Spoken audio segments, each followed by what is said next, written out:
आज शिवबिंद पाठचक्र उपस्थित होगा सोपा भाई मान को मोर प्रणाम। वंदे मातरम। माँ तोरा चरण रे शरण मागई,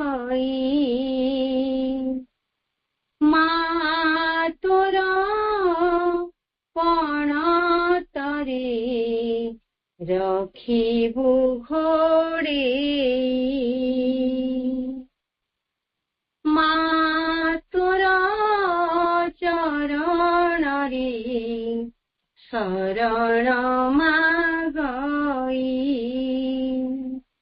माँ तोरा पणत रे रखिबु घोड़े, अमानिया प्राण पक्षी देव काले केबे ठकी जीव से दूरे, माँ तोरा चरण रे शरण मागई, माँ तोरा पणत रे रखिबु घोड़े, फूल कोमल तुम मता डोर भूली पारिबेनि केही, ताहार तुलना नाही, असुमारी आशा पूरण हुई माटी के देले चाही, करुण नेत्र रे तुही, फूलठु कोमल तुम मता डोर भूली पाइबेनि केही, ताहार तुलना नाही, असुमारी आशा पूरण हुई माटी के देले चाही, करुण नेत्र रे तुही, कृपामयी माँ दयामयी माँ, कृपामयी माँ दयामयी माँ, तो बिना गति नाही, माँ तोरा चरण रे शरण मागई, माँ तोरा पणत रे रखिबु घोड़े, आम पाई तुही केते कष्ट सही कोड़े नहीं छुआ, तुही एका मोर साहा, हाथ धरी मोर चाली शिखेइछु, झुंटी पड़ी गले मुही उठाई नेइछु तुही, आम पाई तुही केते कष्ट सही कोड़े नेइछु माँ, तुही एका मोर साहा, हाथ धरी मोर चाली शिखेइछु, झुंटी पड़ी गले मोही उठाई नेइछु तुही, स्नेहमयी माँ शक्तिमयी माँ, स्नेहमयी माँ शक्तिमयी माँ, तो परिणुह केही,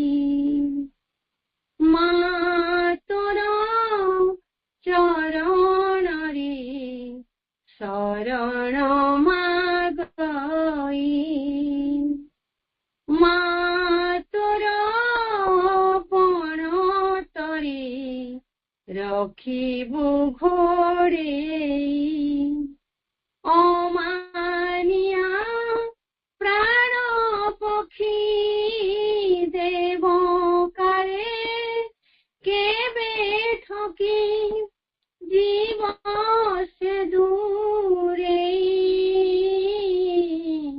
মা তোর চরণরে শরণ মাগই মা তোর পণতরে রখিবু ঘোড়েই রখিবু ঘোড়েই মা বন্দে মাতরম। କରୁଣାମୟ ମା ପରମ ପ୍ରଭୁ ଶ୍ରୀ ଅରବିନ୍ଦଙ୍କ ପାଦ ପଦ୍ମରେ କୋଟି ପ୍ରଣାମ। ଆଜିର ଅନଲାଇନ ଶ୍ରୀ ଅରବିନ୍ଦ ଶକ୍ତିମୟୀ ପାଠଚକ୍ର ଉପସ୍ଥିତ ସମସ୍ତ ଅପାଭାଇଙ୍କ ହୃଦୟ ପ୍ରଣାମ। ସ୍ମିତା ଆପଣଙ୍କୁ ଧନ୍ୟବାଦ। ଅପା ଭବେଶ ଭାଇ 2 ମିନିଟ ଭିତରେ ଜଏନ୍ ହେବେ। ଫୋନ କରିଥିଲି। ବର୍ତ୍ତମାନ ଆଉ ଗୋଟେ ଅପା କି ରିକ୍ୱେଷ୍ଟ କରୁଛି ଗୋଟେ ପ୍ରେୟରଟେ ବୋଲନ୍ତୁ। ଆଜି ଅନୁପମା ଅପାଙ୍କର ତାଙ୍କର ସୋଲ ପାଇଁ ଗୋଟେ ପ୍ରେୟରଟେ କି ଅପା ବୋଲନ୍ତୁ।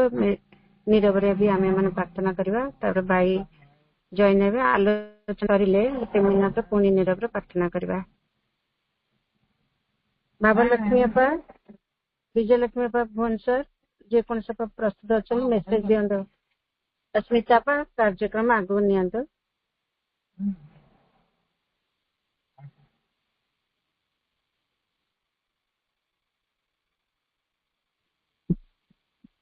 ଭାଗ୍ୟଲକ୍ଷ୍ମୀ ଅପାଙ୍କୁ ଅନୁରୋଧ କରୁଛି।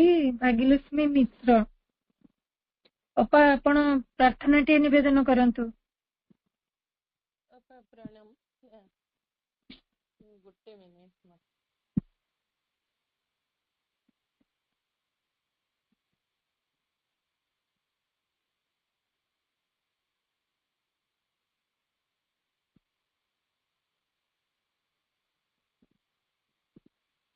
ଅପା ପ୍ରଣାମ। ସମସ୍ତଙ୍କୁ ପ୍ରଣାମ। କାହାକୁ କହିଲେ? ଭାଗ୍ୟଲକ୍ଷ୍ମୀ କହିଲେ ନା ଶୁଣି ପାରିଲିନି। ହଁ ଆପଣ ଯିଏ ବି ଭାଗ୍ୟଲକ୍ଷ୍ମୀ ଅପା ଅନମ୍ୟୁଟ ଅଛନ୍ତି ଗାଆନ୍ତୁ ତାପରେ ଆପଣ ଗାଇବେ। ହଁ ହଁ ରହିଲେ। ଅପା ବୋଧେ ମଞ୍ଜୁରୀ ଅପା କହିଲେ ଆଗ ମୋର ବଡ ନାନୀ କି ଭବଲକ୍ଷ୍ମୀ ଅପା ଇଏ କରନ୍ତି ବୋଲି ସିଏ ଗାଉ ହେଲା। ଠିକ ଅଛି ଭାବଲକ୍ଷ୍ମୀ ଅପା ଆପଣ ଗାଆନ୍ତୁ। ହଁ ହଁ ପ୍ରଣାମ ଅପା। ଅନଲାଇନ ପାଠଚକ୍ରରେ ଥିବା ସମସ୍ତ ଅପା ଭାଇଙ୍କୁ ମୋର ପ୍ରଣାମ। ମା ମା ମା ମୋ ମନର ମୋ ଅନ୍ତରେ ଯେତେ ବ୍ୟଥା ମୋ ମନର ଯେତେ କଥା ଯେତେ ମୋ କୁହା କଥା ଯେତେ ମୋ ପ୍ରାଣର ବ୍ୟଥା ଯାହାକୁ ମୁଁ ନୀତି କହୁ ଥାଏ ରେ ସିଏ ମୋ ମା ସିଏ ତୁମ ମା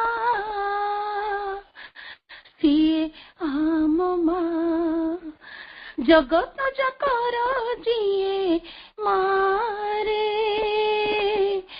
ଦିବ୍ୟ ଜନନୀ ଆମ ମା ଜଗତ ଯାକର ଯିଏ ମାରେ ପରମ କରୁଣା ମୋଇ ମା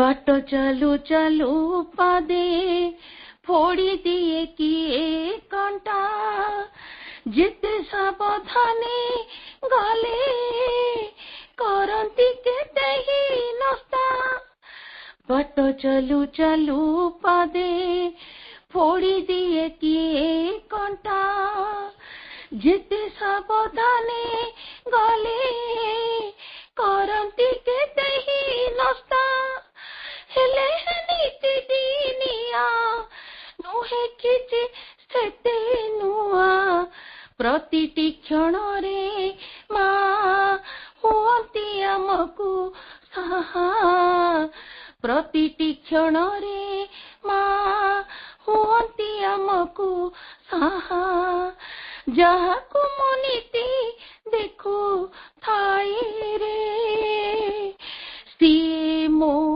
माँ सिए तुम माँ सिए हम माँ जगत जकर जिए मारे दिव्य जननी आम माँ जगत जकर जिए मारे परम कल्याण ओई माँ जमदूत प्रेत प्राय चौपाशे रही बेड़ी विपद जालरे छंदी जंत्रणा दियती धरी जमदूत प्रेत प्राय चौपाशे रही बेड़ी विपद जालरे छंदी जंत्रणा दियती धरी भोकिल सर्दूल प्राय लह लह जीव काढ़ी हाउ हाउ हुअती से उदरे भरिबे धरी हाउ हाउ हुअती से उदरे भरिबे धरी एबे ते बड़ जिए सहारे सिए मो माँ सिए तुम माँ सिए हम माँ जगत जकर जिए मारे दिव्य जननी आम माँ जगत जकर जिए मारे विपद भंजनी आम माँ जगत जकर जिए मारे परम करुणा मोई माँ परम कल्याण मोई माँ माँ वंदे मातरम। धन्यवाद बापा।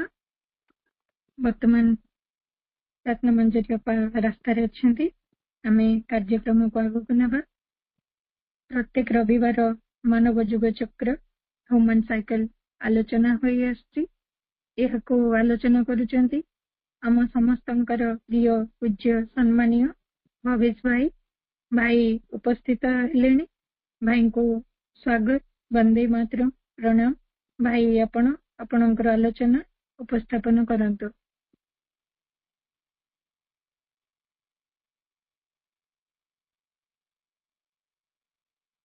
करुणामय माँ परम प्रभु श्री अरविंद आज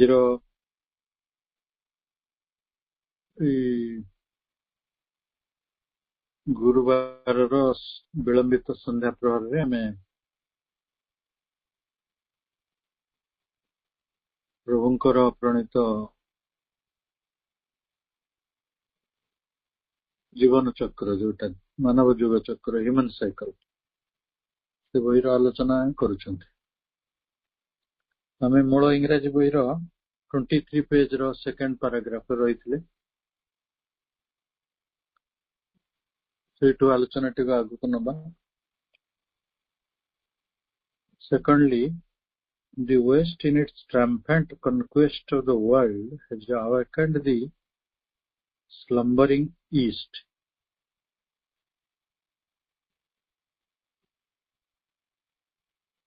पाश्चात्यर रही गोटे ट्राम्फेंट कनक्वेस्ट। ट्राम्फेंट माने विजय सूचक, कनक्वेस्ट कहले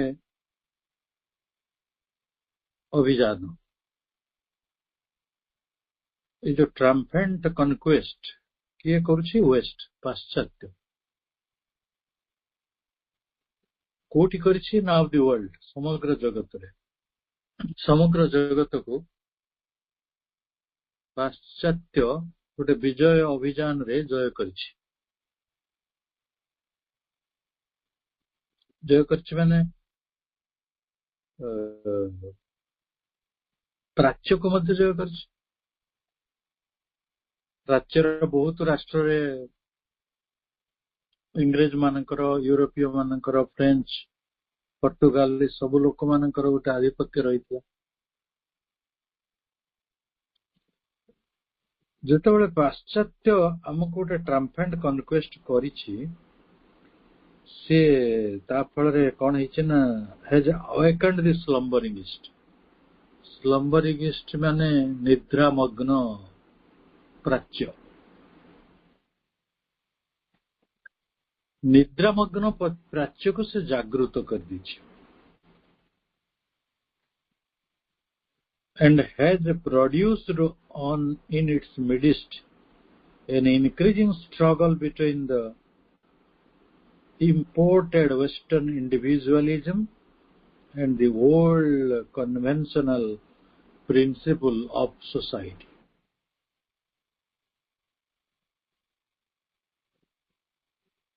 ଗୋଟେ କଥା ପ୍ରଡ୍ୟୁସ ହେଇଛି, ତିଆରି ହେଇଛି। କଣ ତିଆରି ହେଇଛି? ଇନ୍ ଦ ମିଡ୍ ଇଷ୍ଟ, ସେମାନଙ୍କ ମଧ୍ୟରେ ଇନକ୍ରିଜିଂ ଷ୍ଟ୍ରଗଲ, କ୍ରମଶଃ ବୃଦ୍ଧି ହେଉଥିବା ଏକ ସଂଘର୍ଷ। କାହା ଭିତରେ ନା between an imported western individuality, ଆମେ ଇଣ୍ଡିଭିଜୁଆଲିଟିର ଜନ୍ମଟି, ବ୍ୟକ୍ତିବାଦର ଜନ୍ମ ୟୁରୋପରେ ହେଇଛି ବୋଲି କହୁଛୁ, ୱେଷ୍ଟରେ ହେଇଛି। ଆମେ ସେଇଟାକୁ ଇମ୍ପୋର୍ଟ କରିକି ଆଣିଛୁ, ଆମଦାନୀ କରିକି ଆଣିଛୁ। ଆଉ ଆମ ସମାଜରେ ରହିଛି ଗୋଟିଏ ଓଲ୍ଡ କନଭେନ୍ସନାଲ ପ୍ରିନ୍ସିପଲ,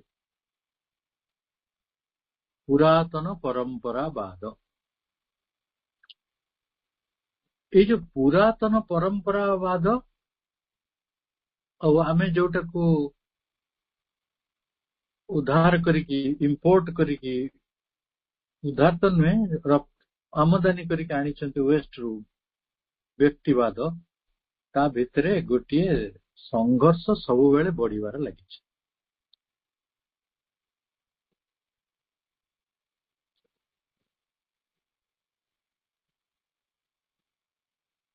ଏଇ ହଉଛି, ଆପଣ ଯଦି ଭଲରେ ବୁଝିବେ, ଏଇଟା ହଉଛି ଆମ ରାଜନୀତି ମଧ୍ୟ। ଧର୍ମବାଦୀ, ରୂଢିବାଦୀ, ଜାତିବାଦୀ, ସେମାନେ କନଭେନ୍ସନାଲ ଏଜଟାକୁ ଭଲ ପାଆନ୍ତି, ପ୍ରାଚୀନ। ସେମାନେ ତାକୁ କହନ୍ତି ଏଇଟାରେ ହିଁ ଆମ ଆଶ୍ରୟ ଠିକ। ଆଉ ଯୋଉମାନେ ସାଇନ୍ସକୁ ଆଡପ୍ଟ କରୁଛନ୍ତି, ଯୋଉମାନେ ରେସନାଲିଟିକୁ ଆଡପ୍ଟ କରୁଛନ୍ତି, ଟିକେ ମଡର୍ନ, ସଫିଷ୍ଟିକେଟେଡ, ଦେଶ ଦୁନିଆ ଦେଖିଲେଣି, ସେମାନେ କହୁଛନ୍ତି ଏଇଗୁଡା ସବୁ କଣ?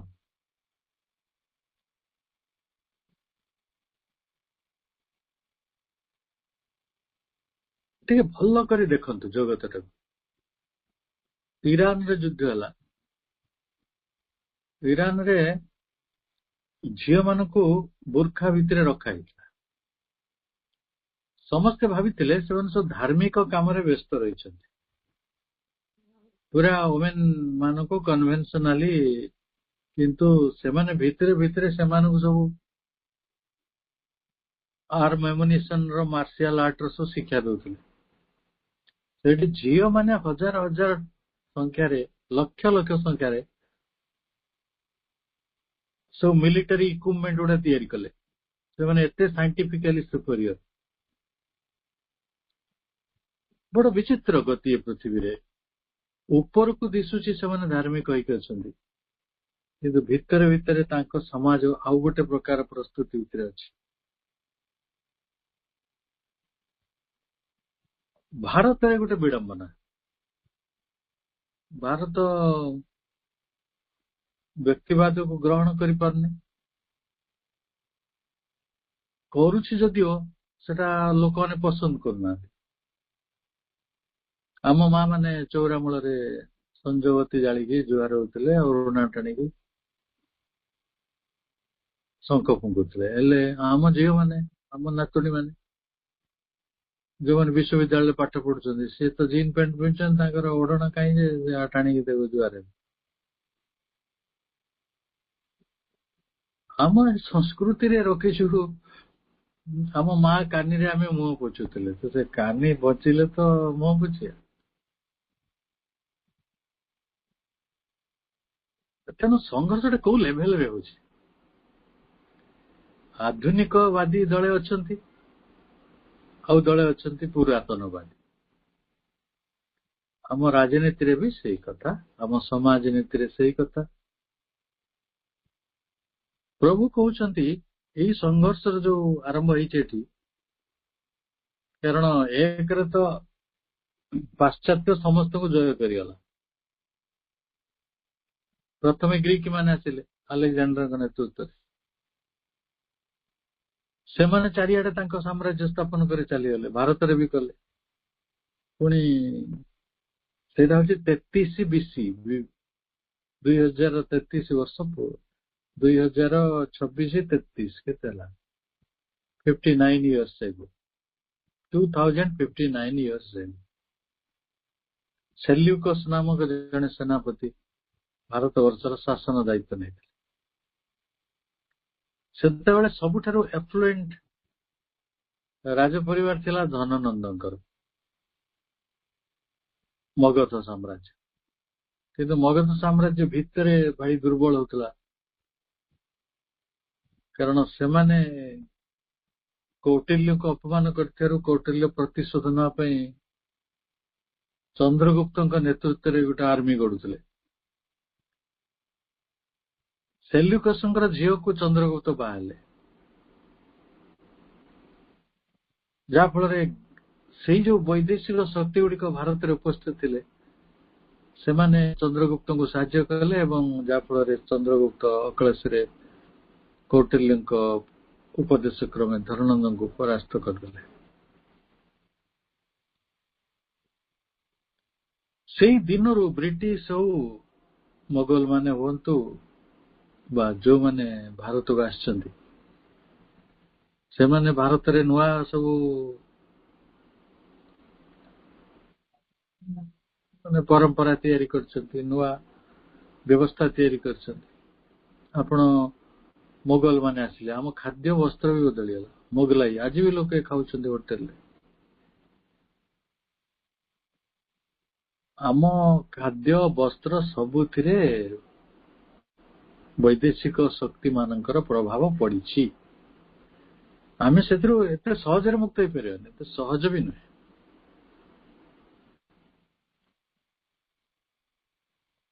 ଫାଇନାଲି ପ୍ରଭାବଟି ପଡିଲା ଇଂରେଜ ମାନଙ୍କ ଦ୍ୱାରା, ଏବେ ବି ପଡୁଛି। ଆପଣଙ୍କର ଖାଦ୍ୟ ଠାରୁ, ପାନୀୟ ଠାରୁ, ପୋଷାକ ପର୍ଯ୍ୟନ୍ତ, ଆପଣ ଯଦି ହାଫ ପ୍ୟାଣ୍ଟ ପିନ୍ଧୁଛନ୍ତି ତାହେଲେ ସେ ସେମାନଙ୍କ ଯୋଗୁଁ। ଆମ ଦେଶରେ ବଡ ବିବାଦୀୟ ସଂଗଠନ ହଉଛି RSS, ଯାହାକୁ ସମସ୍ତେ ଗାଳି ବି କରନ୍ତି, ଆଉ କେହି ଭଲ କହନ୍ତି, ଯିଏ ଯାହାର ଦୃଷ୍ଟିକୋଣ। ଆଚ୍ଛା, କନଭେନସନାଲି ସେମାନେ ଅଛନ୍ତି, ତାଙ୍କର ଯଦିଓ ଗୋଟେ ୟୁନିଟ୍ ଅଛି ଦୁର୍ଗା ବାହିନୀ, କିନ୍ତୁ ସେମାନେ ନାରୀ ମାନଙ୍କୁ ତାଙ୍କ ସଂଗଠନରେ ସ୍ଥାନ ଦିଅନ୍ତି। ସେମାନେ ଅବିବାହିତ ରହନ୍ତି, ତାଙ୍କ ପ୍ରଚାରକ ମାନେ ଘର ସଂସାର କରନ୍ତିନି। ନାରୀ ପ୍ରତି କିପରି ଗୋଟେ ବିତୃଷ୍ଣା ଭାବ ସେମାନଙ୍କର ମାନେ ଗୋଟେ ଇଣ୍ଟ୍ରିନ୍ସିକାଲି ରହିଛି, ସେଟାକୁ ପ୍ରକାଶ କରନ୍ତିନି, ସେମାନେ କହିଲେ ମାନିବେନି। ତାମାନେ ଆମେ ଗୋଟେ ପୁରାତନ ବାଦରେ ଥିଲେ, ଯୋଉଠି ନାରୀ ହଉଛି ନର୍କର ଦ୍ୱାର, ନାରୀକୁ ନେଇ ସବୁ ସମସ୍ୟା, ନାରୀକୁ ନେଇ ସବୁ ଝାମେଲା। ତେଣୁ ଆମେ କାହିଁକି ସେଥିରେ ପଡିବା, ଚାଲ ଆମେ ବାହାସାହା ହେବାନି, ଆମ ଘର ସଂସାର କରିବାନି, ଆମେ ରାଷ୍ଟ୍ର କାମ କରିବା। ବହୁତ ଭଲ, ଆମେ ତାଙ୍କୁ ପ୍ରଶଂସା କରୁଛୁ, ନିନ୍ଦା ବି କରୁନୁ, କାରଣ ଆମେ ଭୁଲ ଠିକ ଟା କିଏ ବା ଜାଣେ? ନା ସେମାନେ ଜାଣିଛନ୍ତି ନା ଆମେ ଜାଣିଛୁ? ଆମେ ଯଦିଓ ଜାଣିଛୁ, ଆମେ କହିଲେ ସେମାନେ ମାନିବେ କି? ଯୋଉ ମା ପାଖରୁ ଜନ୍ମ ହେଇଛନ୍ତି ସେଇ ମା ଟାକୁ ଖରାପ କହୁଛନ୍ତି, ହେଲେ ସେମାନେ ଜମା ମାନିବେନି, ସେମାନେ ଆପଣ ମାରିଗୋଡେ।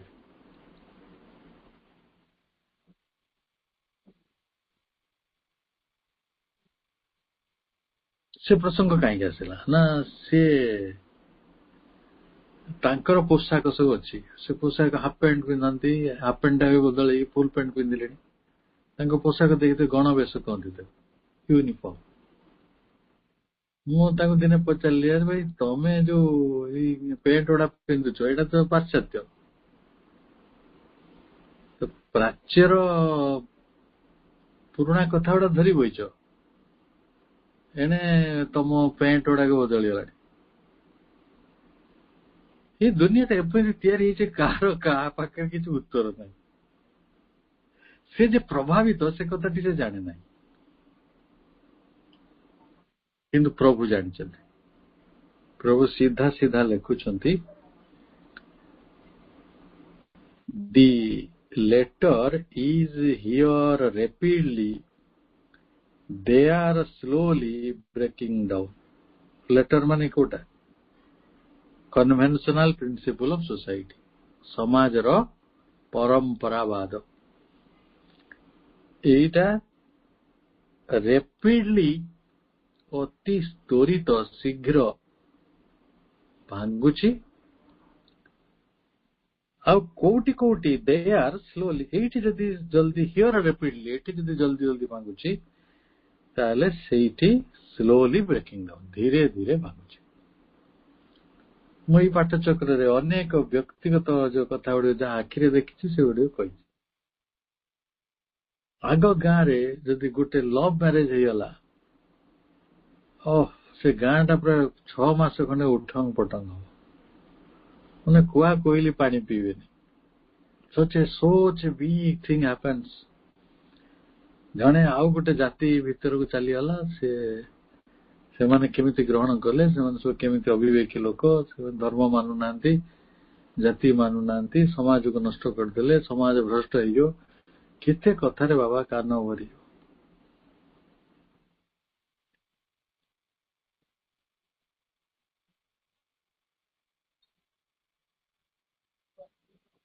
କିନ୍ତୁ ଯେତେବେଳେ ସେମାନଙ୍କ ପରିବାରରେ ଆରମ୍ଭ ହେଲା, ତାଙ୍କରି ଝିଅ ମାନେ କୋଉ ଅଲଗା ଜାତିରେ ପଳେଇଲେ, ତ କନଭେନସନ ଗୁଡା ଭାଙ୍ଗିଲା ନା ଭାଙ୍ଗିଲାନି? ଏବେ ସେଇ ଲୋକମାନଙ୍କୁ ପଚାରନ୍ତୁ, ତମେ ଏତେ ହିନ୍ଦୀ ସିନେମା କରିଥିଲ, ଆଉ ଏତେ ବିରୋଧ କରୁଥିଲ, ଏତେ ଗାଳି କରୁଥିଲ, ଏତେ ଜାତିବାଦୀ ଥିଲ, ଏବେ କଣ ହେଲା? What happened? ତା ମାନେ ପ୍ରଭୁ କହୁଛନ୍ତି ଏଇ କନଭେନସନାଲିଜିମ ଟା କୌଣସି ଜାଗାରେ ଜଲ୍ଦି ଭାଙ୍ଗୁଛି, କୋଉଠି ସ୍ଲୋ ଭାଙ୍ଗୁଛି, କିନ୍ତୁ ଭାଙ୍ଗୁଛି। But something quite different from western individualism may very well take its place. ତେଣୁ ଧୀରେ ଧୀରେ ଏଇ ଯୋଉ ଭାଙ୍ଗୁଛି, ତାର ସ୍ଥାନ ନବ କିଏ? ତା ସ୍ଥାନ କିଏ ନବ? ନା ପାଶ୍ଚାତ୍ୟ ବ୍ୟକ୍ତିବାଦଟାକୁ ପୁରା ଆମେ ଗ୍ରହଣ କରିନାହାନ୍ତି, ପାଶ୍ଚାତ୍ୟ ବ୍ୟକ୍ତିବାଦକୁ ଟିକେ ଏଣୁ ତେଣୁ ମୋଡିଫାଏ କରିକି ଆମେ କରିଦେଇଛନ୍ତି। ଦେଖନ୍ତୁ ତାଙ୍କ ମ୍ୟାରେଜ ସିଷ୍ଟମ, ତାଙ୍କର ପ୍ରଥମେ ଡେଟିଂ କରିବେ, ଲଭ୍ କରିବେ, ତାପରେ ସିଏ ତାଙ୍କର ଚର୍ଚ୍ଚକୁ ଯିବେ, ତାଙ୍କର ଟିକେ ପ୍ରାର୍ଥନା ବହିରେ ସାଇନ କରିବେ, କନଫେସନ କରିବେ, ତାପରେ 25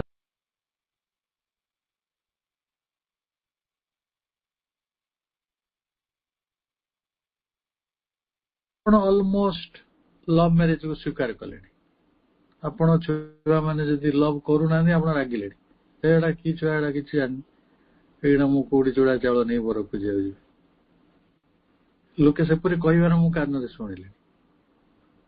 ଅଯୋଗ୍ୟ ଛୁଆ ବୋଲି ତାକୁ କହୁଛନ୍ତି, ଯେ ଛୁଆଟା ଲଭ୍ ଫଭ କରିପାରୁନି। ତୁ ଆଗେ ଠିକ କରିଦେ, ବାକି ଛେଳି କୁକୁଡା କିଣିବା କାମ ମୋର। ଛେଳି କୁକୁଡା ଦାରୁ ସେମାନେ ପ୍ରାର୍ଥନା କରୁଛନ୍ତି ୱେଷ୍ଟର୍ନ ମାନେ, ଆମେ ଛେଳି ଖାଉଛେ। ତ ବଡ ବିଚିତ୍ର ଅବସ୍ଥା ପରିବର୍ତ୍ତନ ହେଇଛି କି ନାହିଁ? ଇଣ୍ଡିଭିଜୁଆଲିଜିମ ଆସିଛି। ମ୍ୟାରେଜର ସେ ଯୋଉ କନଭେନସନାଲିଟି ଥିଲା, ଯେ ବାପା ମା ପିଇସା ମଉସା ଗାଁର ଆଉ 5 ଜଣ ଭଦ୍ରଲୋକ ଝିଅ ଘରକୁ ଯିବେ, ସବୁ ତାକୁ ଚଲେଇବେ, 1000 ଇଣ୍ଟରଭ୍ୟୁ କରିବେ, ପଚାରିବେ, ତାପରେ ସେ ଯୌତୁକ ଦବ, ସେ ସବୁ କଥା ଗୁଡିକ ଯାହା ଯାହା ଥିଲା ସବୁ ବଦଳିଲା। ହେଲେ କଣ ହଉଛି? ବ୍ୟକ୍ତିବାଦ ତ ଆସିଛି, କିନ୍ତୁ ସେଇ ରୂପରେ ଆସିନାହିଁ, ଅରିଜିନାଲି ଆସୁନାହିଁ। ପ୍ରଭୁଙ୍କର ଲେଖାଟି ହେଲା western individualism may very well take its place, ତା ସ୍ଥାନ ଗ୍ରହଣ କରୁଛି କିନ୍ତୁ ଡିଫରେଣ୍ଟ ଫ୍ରମ୍, ଟିକେ ଅଲଗା, ପୁରା ହବନି ନା। ଆଉ ସେମାନେ ତ ଆମ ଗ୍ରହଣ କରୁଛନ୍ତି, ସେ ବି ଟିକେ ଅଲଗା କରିକି କରୁଛନ୍ତି। ଆମର ରଥଯାତ୍ରାଟା କୋଉଠି ହଉଛି? ଆମର ରଥରେ ହଉଛି, ସେ ମେସିନ ଲଗେଇ ଦଉଛନ୍ତି, ଗାଡିରେ ବୋଇ ନଉଛନ୍ତି ଜଗନ୍ନାଥ। ଦୀଘାରେ ଜଗନ୍ନାଥ ମନ୍ଦିର ହେଲେ ସେ ପଥର ମୂର୍ତ୍ତି କରିଦେଇଛନ୍ତି ବୋଲି ଆଉ ସେଠିକାର ମୁଖ୍ୟମନ୍ତ୍ରୀ ନିର୍ବାଚନ ହାରିଗଲେ ବୋଲି ଆମ ପଣ୍ଡା ମାନେ କହୁଛନ୍ତି। କେତେ ସତ କେତେ ମିଛ ସ୍ୱର୍ଗ ରାଜ୍ୟର କଥା କିଏ ବା ଜାଣେ। ତ ପଥର ହେଲେ କାହିଁକି ଭଗବାନ ରାଗିଯିବେ, କାଠ ହେଲେ କାହିଁକି ଭଲ ପାଇବେ, ମୁଁ ତ କହିପାରିବିନି। କାଠ ଯାହାଙ୍କର ପଥର ତାଙ୍କର, ମୁଁ ଏତିକି ବୁଝୁଛି। ହେଲେ କଣ କରାଯିବ? ପ୍ରଭୁ କହୁଛନ୍ତି ଯେ ଯଦି ଠିକ ଅଛି, some opine indeed that Asia will reproduce Europe's age of reason with all its materialism and secularist individualism, while Europe itself is pushing onward into new forms and ideas. But this is in the last degree improbable. ବଡ ରୋଚକ ପ୍ରସଙ୍ଗ। ଆମେ ସେଇକୁ ନେଇକି ଜୀବନ ବଞ୍ଚୁଛୁ, ସେଇକୁ ନେଇକି vote ଦଉଛୁ, ସେଇକୁ ନେଇକି ଆମ ସମାଜ ଚାଲୁଛି। ଆମ ସମାଜର ସବୁ କଥା ଏଇ ଧ୍ୟାନ ଧାରଣା ବିଶ୍ୱାସ ଉପରେ ଗତି କରୁଛି। ପ୍ରଭୁ କହିଲେ ଯେ କଣ ହବ ନା, ଅନେକ ଉପାୟନ କରୁଛନ୍ତି, ମତ ଦଉଛନ୍ତି। କଣ? ୟୁରୋପରେ ଯୋଉ ବୁଦ୍ଧିମୂଳ ବିବେକର ଯୁଗଟି ରହିଛି, age of reason. Age of reason ଟି କଣ? ବୁଦ୍ଧିମତ୍ତାର ଯୁଗ। ସେ ବୁଦ୍ଧିମତ୍ତାର ଯୁଗଟି ଏସିଆରେ କେବଳ age of reason with its materialism, ଏଟା ରିପ୍ରଡ୍ୟୁସ ହବ, ଏସିଆରେ ପୁନର୍ପ୍ରଚଳିତ ହବ ଏବଂ ସେଥିରେ ତାର ଜଡବାଦଟି ରହିବ, ମେଟେରିଆଲିଜମଟା, ଆଉ ତାର ସେକୁଲାରିଷ୍ଟ ଇଣ୍ଡିଭିଜୁଆଲିଜମଟା ରହିବ। ଆପଣ ଏ ଶବ୍ଦ ସବୁ ନୂଆ ଶୁଣୁଛନ୍ତି, ସେକୁଲାର। ଆମ ଦେଶରେ କିଛି ଦଳ ଅଛନ୍ତି ଯୋଉମାନେ ସେକୁଲାର କହନ୍ତି। ଏବେ ଜଣେ ଗୋଟେ ଥଲାପତି ବିଜୟ ହଠାତ୍ ଜିତିଗଲା ନିର୍ବାଚନରେ, ସେ କହୁଛି ମୁଁ ସେକୁଲାର ପଲିଟିକ୍ସ କରିବି। ये सेकुलर कनसेप्ट हूँ आम पाश्चात्यर, एटा व्यक्तिवादर कथा। मो धर्मटा मोर पर्सनाल, मत किए बाध्य कर ठाकुर को पूजा कर कि मंदिर को जा कि गीतटा गा। किंतु आम देश किसी अच्छा जो मैंने कहते तू ये गीतटा गाइबू तो ये रही ना जदि गीत न गाइबू पला बांग्लादेश पला अफगानिस्तान पला।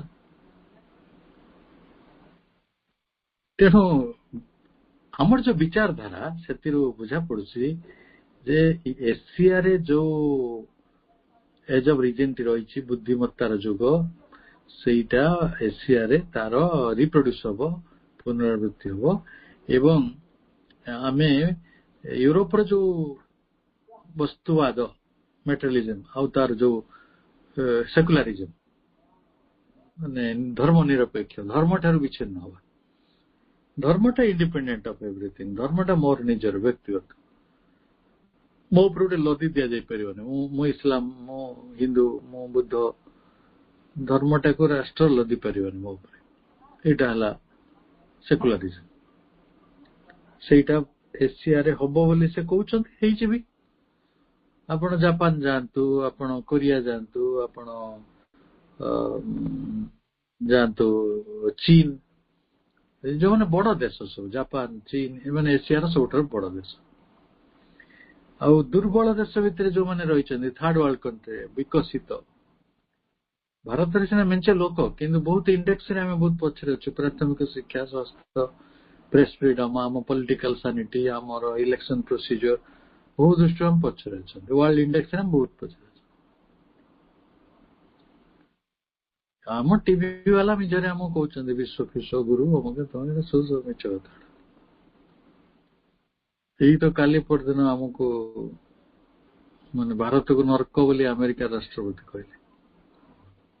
କି ଆମେ ପ୍ରତିବାଦ ବି କଲେନି। ଯୋଉ ମାଟିରେ ବିବେକାନନ୍ଦ ଯାଇକି ଗର୍ଜନ କରିକି ଆସିଥିଲେ ସିଂହ ଭଳିଆ, ବେଦାନ୍ତର ସିଂହ, ସେଇ ବେଦାନ୍ତର ସିଂହ ଗୁଡା ପୁରା ଶୃଗାଳ ହେଇକି ବୁଲୁଛନ୍ତି।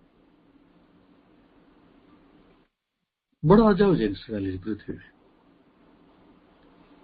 ଆପଣ କୋଉଟାକୁ ସପୋର୍ଟ କରନ୍ତି କରନ୍ତିନି, ଇମୋସନାଲ ହୁଅନ୍ତିନି, ସେଥିରେ ଦୁନିଆ ଚାଲୁନି। ଦୁନିଆ ଚାଲୁଛି ଗୋଟେ ହକିକତରେ, ଜଜ୍ବାତରେ। ବ୍ୟକ୍ତିବାଦ ଆସିଛି, ଏସିଆକୁ ପ୍ରବଳ ଭାବରେ ଆସିଛି। ଆଫଗାନିସ୍ତାନକୁ ଆସିନାହିଁ, ପାକିସ୍ତାନକୁ ଆସିନାହିଁ, ଶ୍ରୀଲଙ୍କାକୁ ଆସିଛି ବ୍ୟକ୍ତିବାଦ। ଇରାନକୁ ଆସିଛି, ଇରାକକୁ ଆସିପାରିନି। କାଟାର, ସାଉଦି ଆରବିଆ, ଭାରତ, ନେପାଳ ଏଇଭଳିଆ ଦେଶ ଗୁଡିକ ପଛରେ ରହିଛନ୍ତି। ଏରା କନଫ୍ୟୁଜ ଅଛନ୍ତି। ଆମେ ୟୁରୋପିୟନ ର ଏ ଯୋଉ ରିଜିନ ଟାକୁ ଗ୍ରହଣ କରିବୁ କି ଆମ କନଭେନସନ ଭିତରେ ଥିବୁ, ଆମ ଧର୍ମ ଭିତରେ। କିଛି ଲୋକ କହୁଛନ୍ତି ଧର୍ମ ଭିତରେ ରହିବା, କିଛି କହୁଛନ୍ତି ନାଇଁ ନାଇଁ ଦେଶ ପୁରା ସ୍ୱାଧୀନ ହେଇଗଲାଣି, ସମସ୍ତେ ବ୍ୟକ୍ତିବାଦ ଭିତରକୁ ଗଲେଣି, ଆମେ ବ୍ୟକ୍ତି ସ୍ୱାଧୀନତା ଭିତରକୁ ଯିବା, सेकुलरिज्म भीतर को ଯିବା। इधर आण काट मार पीट चलता है। किए कहे तू खराब, से कहे ये खराब। प्रकृति खराब किए ताको किए बा डिसाइड करे, जे डिसाइड करे से गोटे इमोशनाल फेल होइतो। सत्य जानिया पे हेले लोको को इमोशन फ्री होगा को पड़े। हेले प्रभु कहउचंती सिना एशियाटा मेटालिज्म सेकुलरिस्ट आडू चली जो, किंतु व्हाइल जेतेबेले यूरोप कोठी जो ना इटसेल्फ इज पुशिंग ऑनवर्ड, आगो को जीवो यूरोप से आउ गोटे मतवाद, न्यू फॉर्म्स और न्यू आइडियाज, नुआ रूप रो नुआ धारणा मध्य को से चली नूतन रूप नूतन विचार आड़ को से चली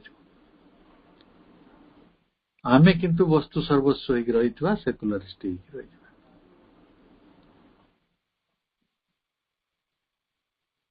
ताले सेमाने सब नूतनत्व को आविष्कार कर दउछन, आमे खाली तार अनुकरण करछे, पुनरावृत्ति करछे। एई भली गोटे जीवन हमर रही छे। पाखापाखि बर्तमान सही तो अच्छे। प्रभु बही लिखते 100 वर्ष तले, 100 केते वर्ष हलानी, 100 जदि आमे 1914 को मानिबा 14-15, ताले एटा तो एक्जेक्टली 1914 ରୁ 1921 ଭିତରେ ବହି ଗୁଡା ଲେଖା ହେଇଥିଲା। 7 years। तो 100 वर्ष भितर भी सही कथा। आमे यूरोप को हाथ टेकुचे, खाद्य पाई भी, पोशाक पाई भी। आपण जो पोशाक गुड़ा पिंधुछन सब डिजाइन गुड़ा कार केही देशी पोशाक पिंधुथिबे, संबलपुरी ड्रेस टे आपण केतळे मन हेले पिंधुथिबे, से थरे अधे। किंतु ऑलमोस्ट आपण नाइट सूट पिंधुछंती, आपण जीन पैंट पिंधुछंती, जेटा सब कार ड्रेस। खाद्य गुड़ा जो खाउछंती सेटा सब कौन कार। आपण को घांट डालमा लोक भूली गले, ओडिया लोक बाण भर्ता, डालमा, आलू भर्ता, कांजी, कलम शाग किए खाऊची। मजारे 20-22 वर्ष छुआ पचारे तो लास्ट केवे शाग खाइथिलु, से तो मु केवे शाग खाए ना, बढ़िया कर से तो से के कासी नहीं हम देशरे के खबर। जदि से खाइबे ताको से होटल ले आपण शाग जदि ऑर्डर करिवे ताको गोटे स्पानिश कटलेट कहते, सागर इंग्लिश है स्पानिश कटलेट, शाग भजा। सी बोधे किसी नहीं 1200-1400 टका पड़ो गोटे 5 स्टार होटेल मिले साधारण स्टार होटेल मिलवानी तेणु सी कोशला शाग को आनिकी भाजिकी आपन को देदेव प्लेट 1200-1400 कि 1600 केते बढ़िया चलती ना आम जीवन गुड़ाक भारी मजादार आमे से अटकी जाइथिबा किंतु सेमाने अनेक नुआ नुआ रूप आ धारणा मध्य को जाउथिबे but this is in the last degree improbable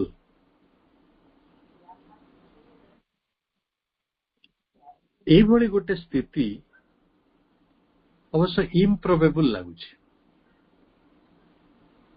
माने संभव भी न हो पारे असंभव कहीं ना से माने खाली आगे जाउथिबे आमे तांकर पुनरावृत्ति करथुवा आमे तांका गुडाणी आगे रहिथुवा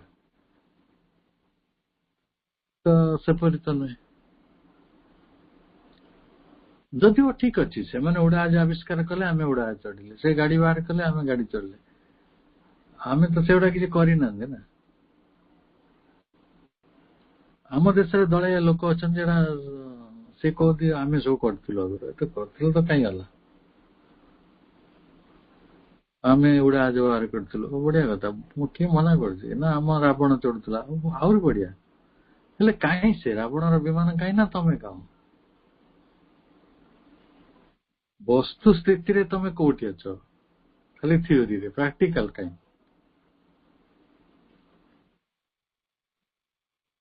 तेणु एमिति किसी सूचना मिलानी जो प्राच्य को जो व्यक्तिवाद आसी बेसी दिन रही तमाने प्राच्य मध्य नुआ फॉर्म भीतर को जीव प्रभु लिखुचंती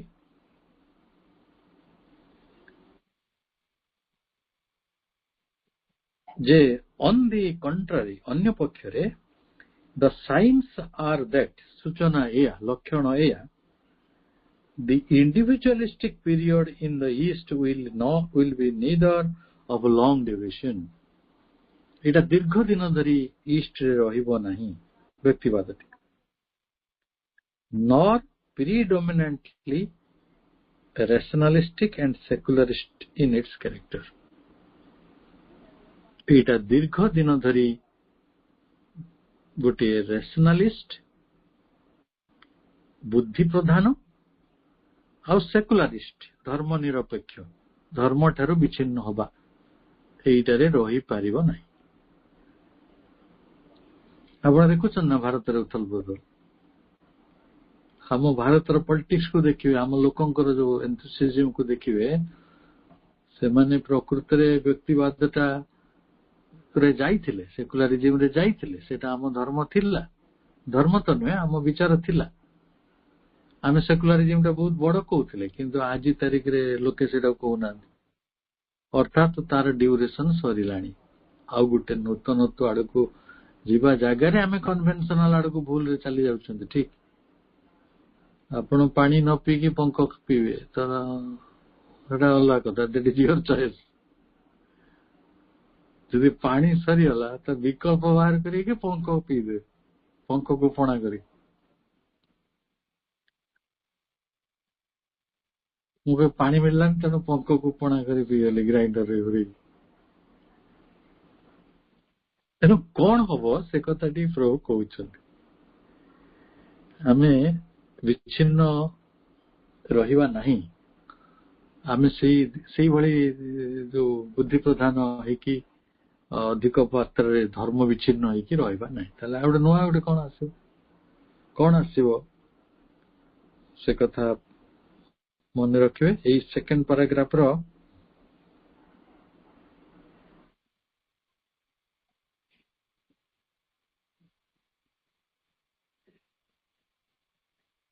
हमें 12 धाड़ी पढ़ी रिमेनिंग धाड़ी गुड़िक पढ़ा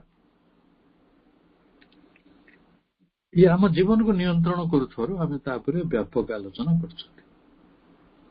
ଆମକୁ ବୁଝିବାକୁ ପଡିବ କୋଉଟା ବ୍ୟକ୍ତି ଯୁଗ, କୋଉଟା ଗୋଟେ ଆଶୟ ଯୁଗ, ଯୋଉଟା ମାନେ କନଭେନସନାଲ ଏଜ୍, ତା ମଝିରେ ଆଉ କଣ ସବୁ ପରିବର୍ତ୍ତନ ହଉଛି, ପ୍ରାଚ୍ୟ ସହିତ ଆମର କଣ ସମ୍ବନ୍ଧ ରହିଛି, ପାଶ୍ଚାତ୍ୟରେ କଣ ଘଟୁଛି, ପ୍ରାଚ୍ୟରେ କଣ ଘଟୁଛି, ପ୍ରାଚ୍ୟରେ କିଭଳି ସେଟା ବଦଳୁଛି, ପାଶ୍ଚାତ୍ୟରେ ସେଟା କିପରି ବଦଳୁଛି। ଏ ବହୁତ ଏକ ବ୍ୟାପକ ଚର୍ଚ୍ଚା। ଏଥିରେ ଆମ ସବୁ କିଛି ଶିକ୍ଷା, ସଂସ୍କୃତି, ଆପଣଙ୍କ ଜୀବନ, ଘର ପରିବାର ସବୁ କଥା। ଆଜିକାଲି ଆପଣ ପ୍ରଣାମ କରୁଥିଲେ ଗୋଡ, ସେଦିନ ଭଲ କହୁଥିଲେ ଭାଇ, ନା ଆମେ ଯେମିତି ପ୍ରଣାମ କରୁଥିଲେ ପୁରା ଗୋଡ ତଳେ ପଡିକି, ସେମିତି ଆଜିକାଲି ପ୍ରଣାମ କେହି କରୁଛନ୍ତି, ଆଣ୍ଠୁକୁ ଛୁଇଁ ଦେଇକି ନମସ୍କାର କରିଦେଲେ। ତେଣୁ ସବୁ ବଦଳୁଛି। ଆଉ ସେଇ ଯୋଉ ବ୍ରିଟେନର ଲୋକକୁ ଜଣେ ନମସ୍କାର କରିଗଲେ ତା ପାଦ ଛୁଇଁଲା ବେଳକୁ ସେ କହିଲା ମୋ ପାଦକୁ ଧରି ଉଲ୍ଟେଇ ଦବ, ସେ ଚିଲେଇକି ବୁଝିବ। ସେ ଜାଣନ୍ତି ନାହିଁ ଯେ ପାଦରେ ନମସ୍କାର କରାଯାଏ। ସେ କହିଲା ମୋ ପାଦକୁ ଧରି ଉଲ୍ଟେଇ ଦଉଛି। ହୁଳହୁଳି ଆପଣ ଏଇଠି ପକେଇ ଦଉଛନ୍ତି, ଆପଣଙ୍କ ସଂସ୍କୃତିରେ ଅଛି। ହୁଳହୁଳି ପକେଇଦେଲେ ଯିଏ ଲୋକଟି ଜାଣିନଥିବ ହୁଳହୁଳି ପକାନ୍ତି, ସେ କଣ ଏମିତି ଗୋଟେ କରୁଛି, ପାଗଳା। ତେଣୁ ଆମ ସଂସ୍କୃତି ଯୋଉଟାକୁ ଏକଦମ ଆମେ ସତ୍ୟ ବୋଲି ମନେ କରୁଛୁ, ସେଇଟା ଅନ୍ୟ ପାଇଁ ଗୋଟେ ଫନ୍ ବି ହେଇପାରେ, ମଜାଦାର। ଏଭଳି ଗୋଟେ ଦୃଷ୍ଟିର ଯୋଉ ମୁକୁଳନ ଆପଣଙ୍କ ଭିତରେ ଘଟୁଛି, ଦୃଷ୍ଟିର ପ୍ରସ୍ଫୁଟନ ଘଟୁଛି, ତାହା ହଉଛି ପ୍ରଭୁଙ୍କର ଅବଦାନ। କାରଣ ସମଗ୍ର ମାନବ ଜାତିର ତାର ନାଡି ପରୀକ୍ଷା ସେ କରୁଛନ୍ତି, ତାର ସ୍ନାୟୁ ପରୀକ୍ଷା କରୁଛନ୍ତି, ଏବଂ ତାର ସୁଫଳ ମଧ୍ୟ ଆମକୁ ମିଳୁଛି। ତାଙ୍କୁ ଆମର କୃତଜ୍ଞତା ଜଣାଇବା, ମାଙ୍କ ଅସୀମ କୃତଜ୍ଞତା। ଆପଣମାନଙ୍କୁ ଅନେକ ଶୁଭେଚ୍ଛା, ଶୁଭରାତ୍ରି, ବନ୍ଧୁଗଣ।